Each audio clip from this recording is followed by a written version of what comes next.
ஆடி வெள்ளியிலே தாயின் சந்நிதியில் பொங்க வச்சு பாருங்கம்மா. ஆடி வெள்ளியிலே தாயின் சந்நிதியில் பொங்க வச்சு பாருங்கம்மா. அம்மா பூங்கரகம் தூக்கி வந்து வேப்பிலையில் ஆடை கட்டி முளைப்பாரி ஏந்துங்கம்மா. வந்து தாயவள பாருங்கம்மா, அவ வேர்காட்டு மாரியம்மா.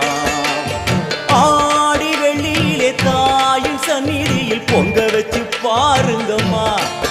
அம்மா பொங்க வச்சு பாருங்கம்மா.